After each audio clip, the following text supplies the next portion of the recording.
Hey everyone, welcome back to Alpha Insights. I'm Archer. And I'm Asher. Great to have you with us. And hey, if you want to ask questions while you listen, drop them at stockalpha.ai. So, big picture first. Federal and state actions left the cannabis sector with a real mixed bag heading into the long weekend. Remember, markets were closed Saturday and the last US trading day was Friday, June 5th. Exactly. On one side, you've got moves that could widen access and push demand.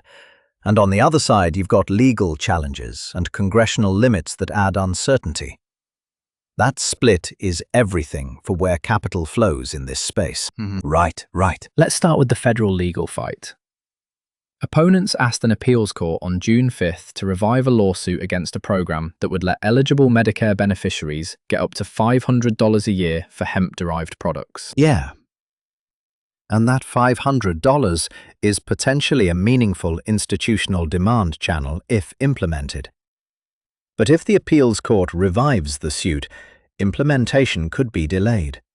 And that delay matters for companies aiming to serve Medicare-eligible customers. Analysts note a revived case could create short-term policy risk, pushing firms to rethink timing for product launches and reimbursement planning.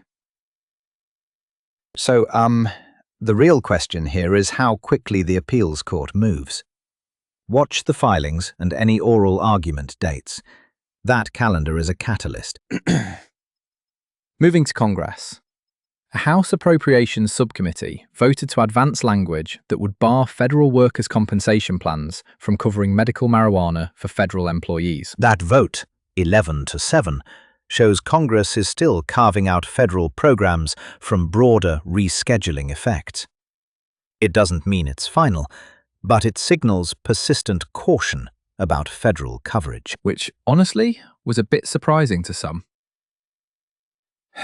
It could limit a steady institutional buyer for companies if it holds through the appropriations process. And appropriations riders can change as a bill moves forward. So it's absolutely worth tracking full committee and floor action before drawing conclusions. State-level moves were mixed too. Virginia looks closer to legalizing recreational sales through budget language after the governor and lawmakers met. Sources think a compromise could pass this month. That budget pathway can speed retail openings and taxable sales if they include licensing and tax details that make sense for operators and local governments. By contrast, Michigan's new 24% wholesale tax produced much less revenue than the state expected in the first quarter. Right. That shortfall is a sharp reminder that tax policy and forecasting errors can squeeze margins and change pricing dynamics on the ground. Interesting. Patient-side stuff. Americans for Safe Access released a guide on patient and caregiver rights after rescheduling to Schedule 3. That kind of guidance can change behavior at dispensaries and how companies approach compliance and billing. Exactly. Patient guidance can boost utilization in rescheduled states if dispensaries and insurers adapt. But again, policy timelines and litigation could slow that shift. Quick note on market watching. With trading paused over the weekend, checks heading into next week should include disclosures and earnings calendars for the sector ETF that most traders use as a barometer, plus big multi-state operators and Canadian-linked firms like Green Thumb Industries, Curaleaf, and Tilray. And don't forget firms focused on Medicare-eligible or hemp-derived products. Their timelines are tied to that appeals court docket we talked about. So what should listeners track right now? Court timetables for the Medicare hemp case, whether Virginia includes legalization in the imminent budget, the path of appropriations language on workers' comp coverage, and state revenue reports that will show whether Michigan is an outlier or the start of a trend. Yep, and check company disclosures early next week for any operational updates or timing changes. Those will be the near-term catalysts for volatility. To be clear, this is informational.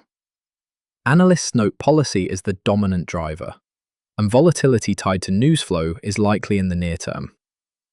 This isn't personalized investment advice. Exactly. Okay, quick wrap. Archer, your top takeaway? Policy is pulling in opposite directions.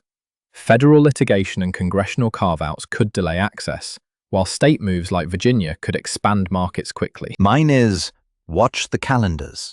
Court dates, budget votes, appropriations steps, and state revenue updates will create the concrete catalysts that move prices next week. Got questions?